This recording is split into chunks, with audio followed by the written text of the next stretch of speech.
इस बार संक्रांति 14 को है या 15 को, यह सभी के मन में एक संशय का विषय बन चुका है। तो यह संशय आपको हम दूर किए देते हैं। संक्रांति अर्थात सूर्य का संक्रमण एक राशि से दूसरे राशि पर है।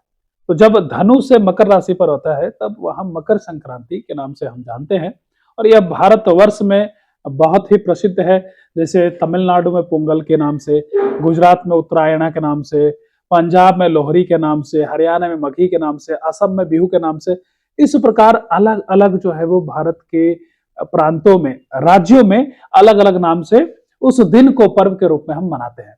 तो इस वर्ष अपराह्न 3:13 जो कि 14 तारीख को 3:13 पे ही मकर राशि पर सूर्य का संक्रमण हो रहा है। तो जिससे हम ये कह सकते हैं कि संक्रांति का जो हमारा पुण्य काल है वो 3:13 संध्या से 5:23 का जो वो रह रहा है। यानी मकर संक्रांति 14 तारीख को ही है और उसकी स्नान भी 14 के सुबह को ही होगी।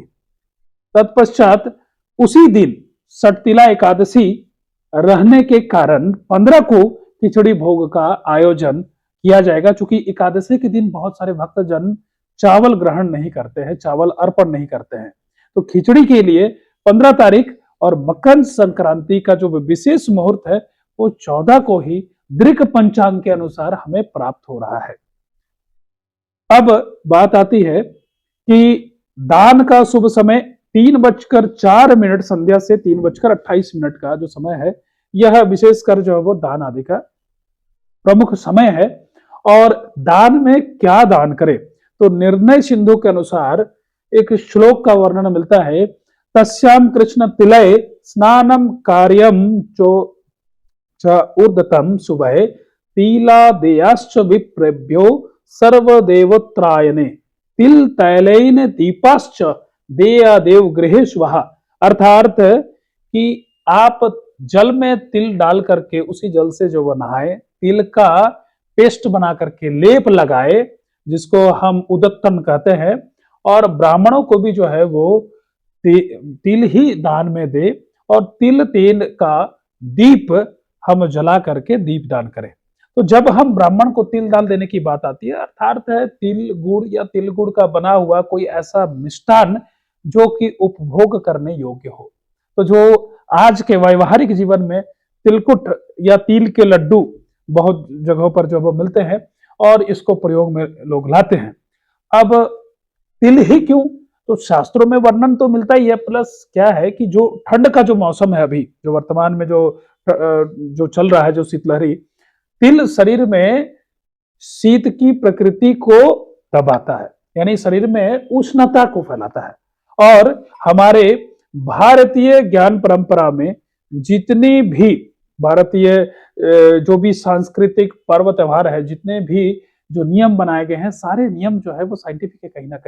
कहीं ना कहीं वो हमारे शरीर में रोगों के उपचार हेतु है, कहीं ना कहीं हमारे शरीर को स्वस्थ रखने के लिए है। और वो मौसम के अनुसार प्रसाद में चढ़ाए जाने वाले फल, प्रसाद, फूल इत्यादि सभी का एक साइंटिफिक रीजन है। तो ठंड के समय शरीर को उष्णता प्रदान करने के लिए गुड़ का और तिल का आयुर्वेद के अनुसार बहुत बड़ा योगदान है। तो इस कारण प्रथम तिल ग्रहण करने का भगवान को अर्पित करके यह समय बताया गया है। और उस जो वो शीतलहरी जो चलती है उस समय उस तिल की उष्णता से शरीर को बहुत राहत मिलती है।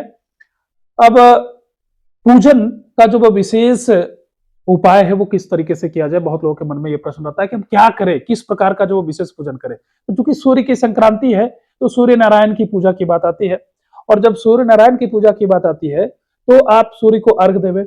ओम ह्रीं ह्रीं सूर्याय नमः, इस बीज मंत्र का आप जाप करके सूर्य पूजन कर सकते हैं। लाल पुष्प के साथ थोड़ा आप लाल चंदन जल देकर के आप अर्घ दे सकते हैं। और जब पूजन पूर्णतः जाप के पश्चात संपूर्ण होवे तो आप बिल्व काष्ठ से सूर्य को अर्पण कर सकते हैं और हवन कर सकते हैं बिल्व काष्ठ के जरिए ओम ह्रीं ह्रीं सूर्याय नमः मंत्र से। ओम जवा कुसुम संकासं काश्यपेंग महादित्यं धनांतरिं सर्वपापना प्रणतोऽस्मि दिवाकरम, इस मंत्र से सूर्य को प्रणाम करके पुष्पांजलि अर्पित करके और उसके पश्चात आप उनसे आशीर्वाद ले सकते हैं कि हे भगवान सूर्य, जितने भी प्रकार के इस जगत में अंधकार युक्त जो पाप है, अंधकार युक्त होने से जो शरीर में रोगों की उत्पत्ति होती है, उस अंधकारमयी रोगों का नाश करे, अज्ञानता का नाश करे। और जितने भी जातक जिनकी कुंडली में सूर्य की स्थिति नकारात्मक है, शरीर में रोगों का आक्रमण सूर्य के कारण जो है वो हो रहा हो, सूर्य के नकारात्मक या सूर्य के सडबल में कम बल के कारण हो रहा हो, सूर्य की स्ट्रांग पोजीशन नहीं है, तो वैसे लोग विशेषतः आप सूर्य पूजन इस दिन करें और सूर्य की बीज मंत्रों का जाप करने के पश्चात, हवन करने के पश्चात सूर्य कवच का निर्माण करके और फिर आप धारण करें, तो यह आपके अंदर सूर्य की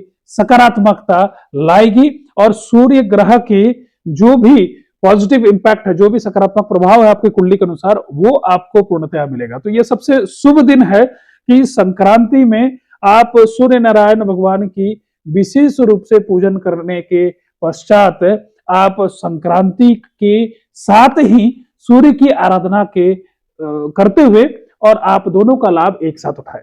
अब यहाँ पर एक बात ये भी लोगों में आता है कि कोई पौराणिक ग्रंथों में इसका कोई प्रमाण वगैरह या इसका कोई कारण संक्रांति मनाने का, मकर संक्रांति का, तो ये जो दिन है जिसमें सूर्य का संक्रमण धनु राशि से मकर राशि होता है, कहा जाता है कि महाभारत के अनुसार भीष्म पितामह के देह त्याग का भी दिन जो है वो उन्होंने इसी दिन को जो चुना था और यही दिन था, तो इससे भी एक महत्वपूर्ण दिन होता है। और दूसरा, जो गंगा स्वर्ग से अवतरित हुई थी देवलोक से पृथ्वीलोक पर, तो उस दिन गंगा भी जो है वो पृथ्वी पर विभिन्न स्थानों से भ्रमण करते हुए ऋषि मुनियों के आश्रम से होते हुए और सागर से जो वो मिली थी, और यह वही शुभ दिन था। इस कारण गंगा सागर में भी लोग जाकर के उस दिन स्नान इत्यादि करके, सूर्य को अर्घ दे करके, गंगा को प्रणाम करके और आशीर्वाद प्राप्त करते हैं।